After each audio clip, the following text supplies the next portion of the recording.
پلے کے انتخابی نشان کے کیس میں سیاسی مصلحتوں کا اسیر ہو کر غیر آئینی مگر پاپولر فیصلہ دینے کے بجائے چیف جسٹس قاضی فائز عیسیٰ نے صرف اور صرف آئین و قانون کے مطابق فیصلے دینے کی جو روایت قائم کی ہے، اسے آئینی و قانونی ماہرین اور سیاسی جماعتوں کی بھاری اکثریت کی طرف سے سراہا جا رہا ہے۔ تاہم پی ٹی آئی کے لیے نرم گوشہ رکھنے والوں کی طرف سے سخت تنقید بھی شروع ہو گئی ہے۔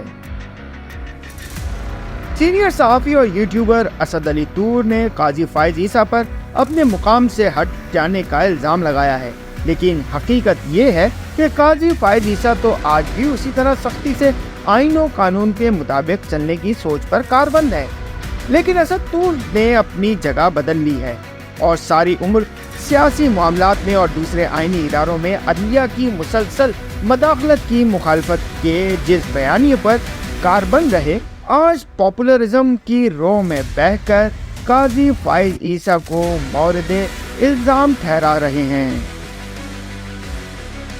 اسد طور صاحب اپنی ویڈیوز پر ویوز اور چینل پر سبسکرائبرز بڑھانے اور ڈالر کمانے والے جن کھلاڑی یوٹیوبرز پر آپ تنقید کیا کرتے تھے، آج خود انہی کی صف میں شامل ہو گئے ہیں۔ جگہ آپ نے بدلی ہے، قاضی آج بھی وہیں کھڑا ہے۔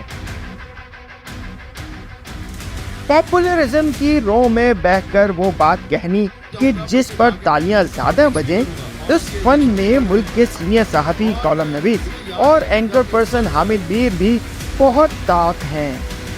اس لیے وہ بھی چیف جسٹس پر بہت برس رہے ہیں، لیکن اس سوال کا جواب ان کے پاس بھی نہیں ہے کہ اپنے تمام امیدواروں کے لیے ایک ہی انتخابی نشان یقینی بنانے اور خواتین و اقلیتوں کی مقصود نشستوں سے محروم ہونے سے بچنے کا پکا انتظام کرنے میں پی ٹی آئی نے پہاڑ جیسی غلطیاں کیوں کی؟ حامد میر صاحب، کیا قاضی فائز عیسیٰ نے پی ٹی آئی والوں سے کہا تھا کہ اپنے چیئرمین کے سزا یافتہ ہونے کے بعد نئے چیئرمین کے انتخاب میں اتنی دیر کریں کہ عام انتخابات سر پر آ جانے کی وجہ سے پھر افراتفری میں یہ کام کرنا پڑے؟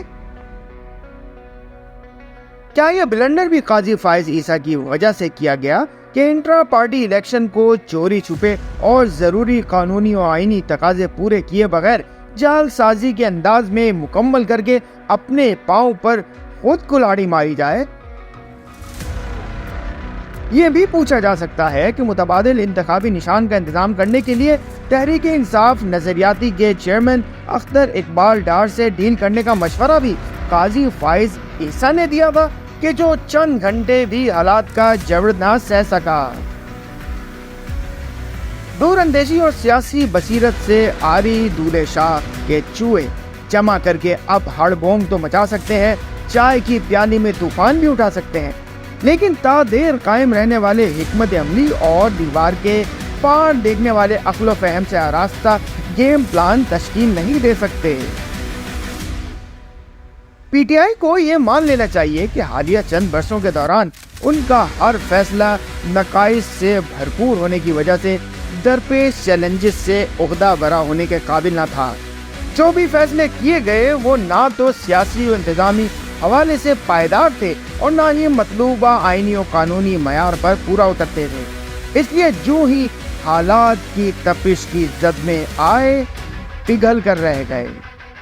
M2M اردو، جڑے رہے منٹ ٹو منٹ۔